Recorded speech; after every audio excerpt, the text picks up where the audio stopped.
الحمد لله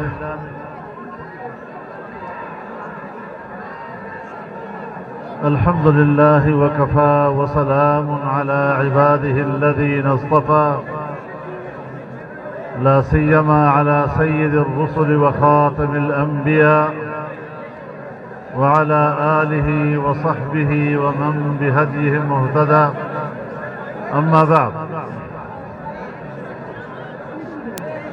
جناب صدر محترم، اکابر علماء امت،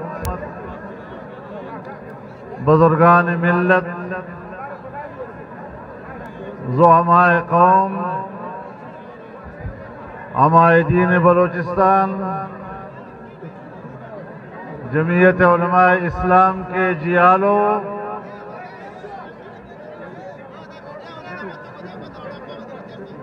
نوجوانوں، میرے دوستوں، میرے بھائیوں، اس کامیاب ورکرز کنونشن کے انعقاد پر صوبائی جماعت کو اور آپ تمام کارکنوں کو دل کی گہرائیوں سے مبارکباد پیش کرتا ہوں۔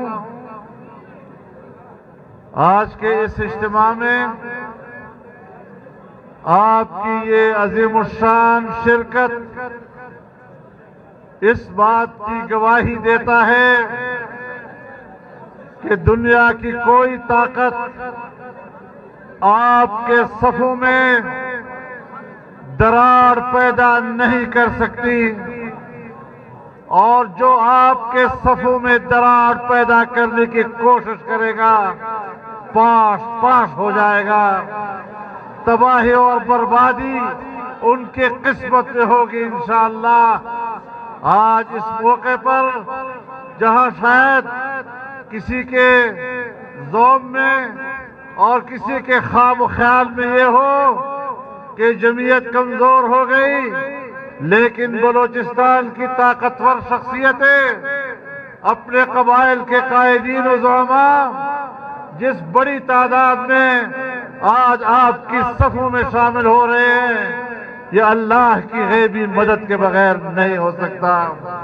اللہ کی مدد آپ کے شامل حال ہے، اور اللہ سے یہی دعا ہے کہ جمعیت علماء اسلام کو اور طاقتور بنائے اور اس کو مضبوط بنائے۔ انشاءاللہ بلوچستان کا مستقبل اب جمعیت علماء اسلام سے وابستہ ہے۔ میرے محترم دوستو، جو تمام عظماء عمائدین قبائل آج یہاں جمعیت علماء اسلام میں شامل ہوئے ہیں، میں ایک ایک کو خیر مقدم کہتا ہوں، انہیں خوش آمدید کہتا ہوں، اور توقع کرتا ہوں کہ انشاءاللہ ان کے اس فیصلوں سے جمعیت علماء اسلام کی کمر مضبوط ہوگی، اس کی قوت میں اضافہ ہوگا، اور ایک آواز، ایک قوت، جمعیت ایک حقیقت بن کر سامنے آئے گا۔ نعرہ تکبیر! ایک آواز، ایک قوت! ایک آواز، ایک قوت! میرے محترم دوستو، پاکستان کو ایک اسلامی، رفاہی اور خوشحال مملکت بنانے کے لیے ہماری جدوجہد رواں دواں ہے، اور یہ قافلہ اپنے منزل کی طرف آگے بڑھ رہا ہے۔ انشاءاللہ اپنی منزل تک پہنچ کر ہی دم لیں گے، اور اس ملک کو امن و آشتی اور خوشحالی کا گہوارہ بنائیں گے۔ میرے محترم دوستو، جمعیت علماء اسلام کے مخلص کارکنوں، اس بات کو یاد رکھیے کہ اپنے اکابر و اسلاف سے ہمیں جو چیز امانت میں ملی ہے وہ یا جمعیت کا نظریہ ہے اور یا اس نظریے کے لیے ہمارا رویہ. انشاءاللہ قومی وحدت کے لیے جمعیت علماء اسلام کا یہ پرچم نبوی لہراتا رہے گا. آج میں نے دیکھا ایک طرف یہ پرچم نبوی لہرا رہا ہے, جمعیت کا فریرہ لہرا رہا ہے, اور دوسری طرف امن کی فاختائیں اڑ رہی ہے. یہ جمعیت کے منشور کی نمائندگی ہے, اس کی علامت ہے, اور انشاءاللہ پاکستان کو امن کا گہوارہ بنانے میں آخری کردار تک لڑتے رہیں گے انشاءاللہ العزیز. میرے محترم دوستو, اسلام کے علاوہ کوئی دنیا میں اور نظام نہیں, لیکن اسلام کے لیے امت کی وحدت چاہیے, اسلام کے لیے قوم کی وحدت چاہیے. پاکستان کی اسلامی حاکمیت کے راستے میں سب سے بڑی رکاوٹ اگر فرقہ واریت ہے, قوم کو تقسیم کرنا اگر فرقہ واریت کی بنیاد پر ہے, ہم انشاءاللہ فرقہ وارانہ ہم آہنگی کے لیے کام کریں گے. اگر قومیت اور لسانیت کی بنیاد پر امت کو تقسیم کیا جاتا ہے, لسانیت اور قومیت کی بنیاد پر, قومیت کے نعروں پر قوم کو تقسیم کیا جاتا ہے, ہم انشاءاللہ اسلام کے نام پر قوم کو ایک پلیٹ فارم پر لائیں گے. نعرہ تکبیر! اسلام اسلام اسلام پاکستان! میرے محترم دوستو, پاکستان کے خلاف سازشیں ہو رہی ہیں. بین الاقوامی قوتیں پاکستان کے خلاف سازشیں کر رہی ہیں. پاکستان میں سیاسی طور پر سیاسی عدم استحکام لایا جا رہا ہے. ملک میں سیاسی اضطراب پیدا کیا جا رہا ہے. سیاسی لحاظ سے قوم کو منتشر کیا جا رہا ہے, اداروں کو کمزور کیا جا رہا ہے, پارلیمنٹ کو کمزور کیا جا رہا ہے, عوام کی رائے پر ڈاکے ڈالے جا رہے ہیں, جمہوریت کو کمزور کیا جا رہا ہے, آئین کی عملداری کو کمزور کیا جا رہا ہے تاکہ ملک کمزور ہو. اور اس سے بڑھ کر جس وقت سیاسی عدم استحکام ہوگا اس کے بعد معاشی عدم استحکام کا دور شروع ہوا. اور گزشتہ 3.5 سالوں میں پاکستان کی معیشت کو اور معیشت کی عمارت کو زمین بوس کیا گیا, دلدل میں پھنسایا گیا. میں حیران اس بات پر ہوں میرے دوستو کہ ہم 6-7 مہینوں سے حکومت میں ہیں, لیکن ملک کی معیشت بہتری کی بجائے اور ہم دلدل میں پھنستے چلے جا رہے ہیں. کس نے ہمیں پھنسایا؟ کس نے ہمیں اس دلدل کی طرف دھکیلا؟ کس نے پاکستان کی معیشت کو IMF کے حوالے کیا؟ کس نے پاکستان کی اسٹیٹ بینک کو خود مختاری کے نام پر IMF کے حوالے کیا؟ کس نے پاکستانی روپے کی قدر و قیمت کو تباہ و برباد کیا؟ اور پچھلی ہماری حکومت نے جب 24 ارب ڈالر کا ذخائر چھوڑے تھے وہ کیوں 2-2.5 ارب ڈالر پہ آ گئے؟ کیوں پاکستان کا روپیہ ڈالر کے مقابلے میں قدر و قیمت کھو بیٹھا؟ آج ہمیں اپنے دوستوں کا اعتماد بحال کرنا پڑ رہا ہے. غیر مسلم دنیا میں چین ہمارا قریب ترین دوست, لیکن ہم نے پاکستان میں اس کی سرمایہ کاری کو منجمد کیا, سی پیک کو منجمد کیا اور اس کے اعتماد کو ٹھیس پہنچایا. اربوں ڈالر ہم نے ان کے ضائع کر دیے. گوادر کو تباہ و برباد کر دیا، پاکستان کے میگا پروجیکٹ اور ان کے میگا پیکیجز کو ہم نے تباہ و برباد کر دیا۔ اور 2014 میں جب یہ کام شروع ہوا تو چین کے صدر کا راستہ، چین کے سربراہ کا پاکستان میں آنے کا راستہ 126 دن کے دھرنے سے روکا گیا، ہمارا اعتماد تباہ کر دیا گیا۔ آج ہم چین کا اعتماد بحال کرنے میں لگے ہوئے ہیں۔ کیوں وقت ضائع کیا گیا؟ کیوں اس ملک کو معاشی طور پر تباہی کی طرف ایک ایجنڈے اور ایک پروگرام اور ایک منصوبے کے تحت دھکیلا گیا؟ میرے محترم دوستو، اسلامی دنیا میں سعودی عرب ہمارا قریب ترین دوست ہے۔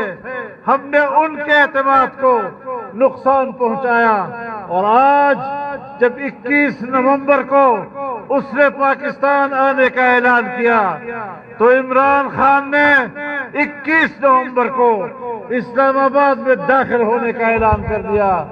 آپ بتائیں کہ بالآخر ان کو بھی اپنا دورہ منسوخ کرنا پڑا۔ آپ بتائیں ہم پاکستان میں کیا کسی ایک دوست کو بھی اس کا اعتماد بحال کر سکیں گے؟ میرے محترم دوستو، ہمیں عالمی برادری سے کاٹا گیا، ہمیں اسلامی برادری سے کاٹا گیا، ہمیں اس ریجن میں تنہا کیا گیا، اور آج ہمیں دوبارہ اپنے نئے نئے دوست بنانے پڑ رہے ہیں، دوستیاں بحال کرنی پڑ رہی ہیں، اعتماد بحال کرنا پڑ رہا ہے۔ اور ہماری آخری حصار پاکستان کی حفاظتی حصار وہ ہمارا دفاعی ادارہ ہے۔ پاکستان کی تاریخ میں پہلی مرتبہ ہمارے دفاعی ادارے میں دراریں ڈالی گئیں، ہمارے دفاعی ادارے کو منقسم کرنے کی سازشیں کی گئی۔ میں اللہ کا شکر ادا کرتا ہوں، انشاءاللہ ہم نے اپنے ملک کے دفاعی ادارے کو تقسیم کی سازش کو بھی ناکام بنا دیا ہے۔ نعرہ تکبیر! مرد آباد! معاشی دشمن عمران، اقتصادی دشمن عمران۔ میرے محترم دوستو، یہاں پر باتیں کی گئیں اسرائیل کو تسلیم کرنے کی۔ اسرائیل جشن منا رہا تھا، اسرائیل 2018 کے الیکشن میں اور دنیا کا یہودی 2018 کے الیکشن میں ان کو پیسے مہیا کر رہا تھا، انڈیا کے لوگ ان کو پیسے مہیا کر رہے تھے، فورن فنڈنگ ہو رہی تھی، اور فورن فنڈنگ کے نتیجے میں اس نے پاکستان کے اندر اقتدار حاصل کرنے کی کوشش کی تاکہ اسرائیل کو تسلیم کرایا جائے، تاکہ قادیانیوں کو دوبارہ مسلمان کہلوایا جائے۔ انشاءاللہ ہم نے الحمدللہ مقابلہ کیا، ہم میدان میں نکلے اور اسرائیل کو تسلیم کرنے کا منصوبہ ناکام بنا دیا ہے۔ قادیانیوں کو دوبارہ پاکستان میں مسلمان قرار دینے کے منصوبے کو ہم نے ناکام بنا دیا ہے، اور پھر اعلان کرتے ہیں کہ اللہ کے فضل و کرم سے تم آئندہ بھی کامیاب نہیں ہوگے، چاہے ہمارا ملا بھی آپ کی گود میں بیٹھ جائے تب بھی کامیاب نہیں ہو سکو گے۔ نعرہ تکبیر! اسرائیل! اسرائیل کا جو یار ہے، اسرائیل نواز ملا! میرے محترم دوستو،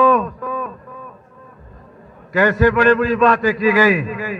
میں ریاست مدینہ بنانے جا رہا ہوں اور آپ کو بتانا چاہتا ہوں، شاید آپ کے علم میں نہ ہو، میں آپ کو بتانا چاہتا ہوں، لاہور ہائی کورٹ نے گستاخانہ مواد کو شائع کرنے، میڈیا کے ذریعے اس کو پھیلانے، اس کو جرم قرار دیا تھا، اس پر بڑی بڑی سزائیں عائد کی تھی، لوگوں کو گرفتار کرنے کا سلسلہ شروع ہو گیا تھا، لیکن عمران خان کی حکومت نے وفاق کی طرف سے سپریم کورٹ میں اس کے خلاف اپیل دائر کی۔ کہ لاہور ہائی کورٹ کے فیصلے کو منسوخ کیا جائے۔ یہ ہے ریاست مدینہ، یہ ہے رسول اللہ کے عظمت اور اس کے ناموس اور تقدس کی حفاظت کہ لاہور ہائی کورٹ فیصلہ کرتا ہے، اس کو جرم قرار دیتا ہے، اور آپ سپریم کورٹ میں اس کے خلاف اپیل کر رہے ہیں کہ اس فیصلے کو منسوخ کرو۔ ابھی فیصلہ نہیں ہوا تھا، سپریم کورٹ کا فیصلہ نہیں ہوا تھا کہ حکومت تبدیل ہو گئی، ہماری حکومت آئی، اور چند روز پہلے ابھی 6 تاریخ کو اس کی پیشی تھی سپریم کورٹ میں نے وزیر اعظم سے بات کی، اور وزیر اعظم نے میرے ساتھ اتفاق کیا، اور وفاق کی طرف سے سپریم کورٹ میں اپیل دائر کی گئی، درخواست دی گئی، اور ہمارے کامران مرتضیٰ نے جمعیت علماء اسلام کی نمائندگی اور حکومت کی نمائندگی کرتے ہوئے درخواست دی کہ ہم اپنی اپیل واپس لینا چاہتے ہیں، ہائی کورٹ کے فیصلے کو برقرار رکھا جائے، اور واپس لے لی گئی اور فیصلہ برقرار رکھنے کا اعلان ہو گیا۔ نعرہ تکبیر! قائد تیری سیاست کو، قائد تیری امامت کو، جو ناموس رسالت کے خلاف عدالتوں میں جائیں، ناموس رسالت کی توہین کے لیے قانونی جواز فراہم کریں، یہ بات کرتے ہیں ریاست مدینہ کی، شرم نہیں آتی ان لوگوں کو؟ منافقت کا لبادہ اوڑھ کر تم کس کا کردار ادا کر رہے ہو؟ مسیلمہ کا کردار ادا کر رہے ہو یا عبداللہ بن ابی کا کردار ادا کر رہے ہو؟ میرے محترم دوستو، نہ پاکستان میں ابن ابی چلے گا اور نہ پاکستان میں مسیلمہ کذاب چلے گا انشاءاللہ۔ میرے محترم دوستو، آپ کو یہ بھی یاد ہوگا کہ کوئی 20-25 سال پہلے پاکستان کی وفاقی شرعی عدالت نے سود کے خاتمے کا فیصلہ کیا تھا، لیکن اس وقت اس کے خلاف نظر ثانی کی اپیلیں ہوئی، اور آج تک وہ فیصلہ نہیں ہو سکا۔ لیکن اب جب دوبارہ ہماری حکومت آئی اور اس حکومت میں جمعیت علماء شامل ہوئی، تو آپ نے دیکھا کہ وفاقی شرعی عدالت نے دوبارہ فیصلہ کیا۔ کچھ بینک اس کے خلاف کورٹ میں گئے، جس میں حکومت کے زیر انتظام اسٹیٹ بینک آف پاکستان نے بھی درخواست دی، نیشنل بینک آف پاکستان نے بھی درخواست دی، لیکن ہم نے اپنی حکومت پر واضح کیا کہ سرکار کے زیر انتظام دونوں بینک اپنے اپیلیں واپس لیں گے۔ چنانچہ آپ نے دیکھا کہ اسٹیٹ بینک آف پاکستان نے بھی اور نیشنل بینک آف پاکستان نے بھی اپنی درخواستیں واپس لے لی ہیں، اور سود سے پاک معیشت کا وفاقی شرعی عدالت کے فیصلے کو برقرار رکھنے کی حمایت کرتی ہے۔ نعرہ تکبیر! قائد تیری سیاست کو، قائد تیری بصیرت کو، قائد تیری حمیت کو۔ میرے محترم دوستو، ہم ایک بہت چھوٹی سی تعداد کے ساتھ حکومت میں ہیں۔ اپنی بساط کے مطابق جو ہم سے ہو سکتا ہے اللہ ہمیں کامیابی عطا کرتا ہے، اور آپ دعا کرتے رہیں کہ ہم پاکستان کو ایک حقیقی اسلامی جمہوری حکومت دے سکیں۔ ایسے وقت میں جبکہ ہمارے ہاں اصلاحات کا عمل جاری ہے، ہم اقلیتوں کے حقوق کے تحفظ کے علمبردار ہیں، ہم کسی اقلیت پر ظلم و زیادتی کے قائل نہیں، ہم اقلیتوں کو پاکستان میں برابر کا شہری سمجھتے ہیں، ان کے حقوق کی بات کرتے ہیں، لیکن عالمی قوتیں پاکستان کو دھمکیاں دے رہے ہیں، مالیاتی ادارے پاکستان کو دھمکی دے رہے ہیں کہ آپ کے ہاں اقلیتیں محفوظ نہیں۔ یہ پانی کو گدلا کرنے کی کوشش ہے، ایک نام نہاد قسم کا الزام ہے. میں صرف ایک بات پوچھنا چاہتا ہوں، وہ انسانی حقوق کی بات کرنے والوں، وہ عالمی طاقت ہو، امریکہ ہو یا ناٹو ممالک ہو. میں ناٹو کی دنیا سے بھی کہنا چاہتا ہوں، میں امریکہ کی دنیا سے بھی کہنا چاہتا ہوں، تم نے افغانستان میں 20 سال تک انسانیت کا خون بہایا. تم نے امارت اسلامیہ کی حکومت کا خاتمہ کیا. تم نے افغانستان میں جارحیت کی. تم نے گوانٹانامو بے میں انسانیت کے ساتھ جو سلوک کیا وہ کون سے انسانی حقوق تھے؟ تم نے شبرغان جیل میں انسانیت کے ساتھ جو سلوک کیا وہ کون سے انسانی حقوق تھے؟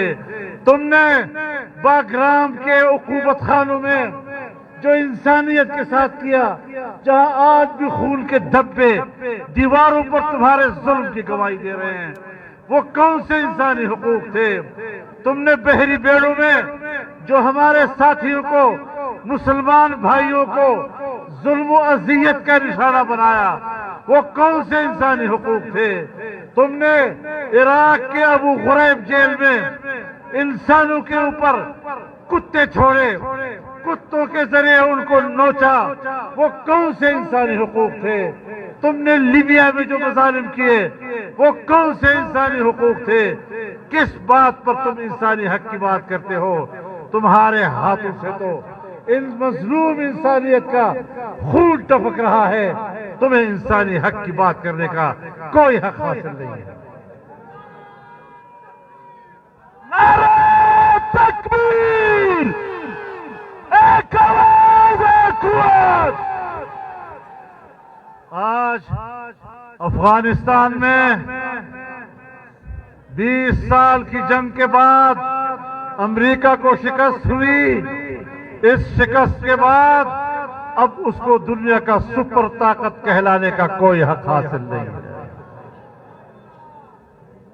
اب ہمارے ساتھ اس لہجے میں بات نہ کرے. میں نے ایک دفعہ ماسکو کے پارلیمنٹ کی خارجہ کمیٹی سے کہا تھا، اور وہاں ایک کمیونسٹ پارٹی کا ایک نمائندہ ان کی سربراہی کر رہا تھا، کچھ بڑے روب ڈاپ سے باتیں کر رہا تھا، پاکستان کے خلاف شکایتیں کر رہا تھا. میں نے کہا بات سنو، اب تم سوویت یونین نہیں ہو، اب تم رشین فیڈریشن ہو، اپنے لیول پر بات کرو، اب تم عالمی قوت نہیں رہے ہو. میں آج وہی بات امریکہ سے کہنا چاہتا ہوں کہ آپ اب اس قوت کے ساتھ بات نہ کریں، اس لہجے کے ساتھ بات نہ کریں. آپ ایک شکست خوردہ ملک کی حیثیت سے بات کریں تو ہم آپ کے ساتھ بات کرنے کو تیار ہیں. مرد آباد، مرد آباد! امریکہ مرد آباد، مرد آباد، مرد آباد! ہم نے ہمیشہ ایک بات کہی ہے، اور میرے ساتھیوں، تمام زندگی آپ میرا ایک جملہ یاد رکھتے ہیں کہ ہم کسی بھی ملک کے ساتھ برابری کی بنیاد پر دوستی کے قائل ضرور ہیں، لیکن ہم اگر انکار کرتے ہیں تو آقا اور غلام کا انکار کرتے ہیں. میرے محترم دوستو، ہمیں پاکستان کا مفاد عزیز ہے. ہم اپنے وطن کے مفاد کے لیے تمام حکمت عملی بنائیں گے، تمام وسائل بروئے کار لائیں گے، اور پاکستان کو عالمی برادری کا اور خطے کا ایک اہم ملک بنا کر دم لیں گے انشاءاللہ العزیز. پاکستان! تو میرے محترم دوستو، کچھ باتیں تو میرے سب دوست کہہ چکے ہیں. میں صرف ایک بات کہنا چاہتا ہوں. ہر ایک کو چور چور کہنا اتنا ہی منشور ہے آپ کا، اس کے علاوہ آپ کا کوئی منشور نہیں. اور خود گھڑی چور، اور خود فارن فنڈنگ چور، نوادرات کی چوری کرتے ہو.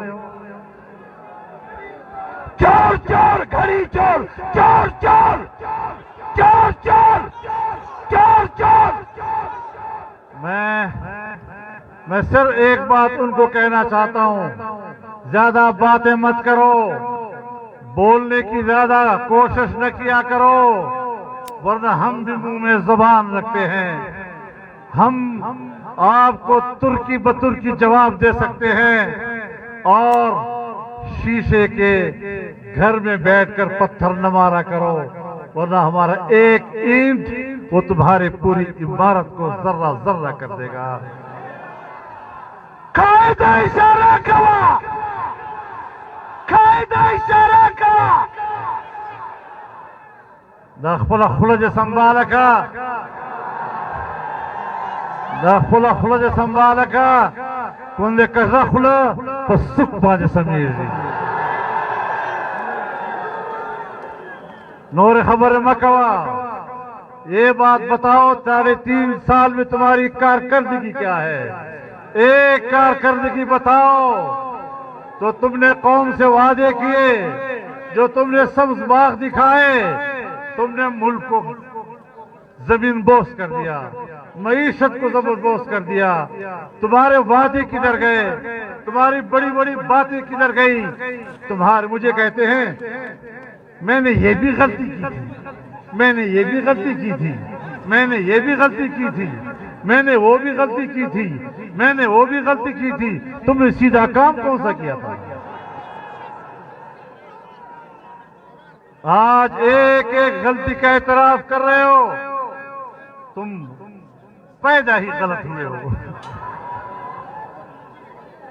تو لزایا غلط ہے، لزایا غلط ترپایا غلط.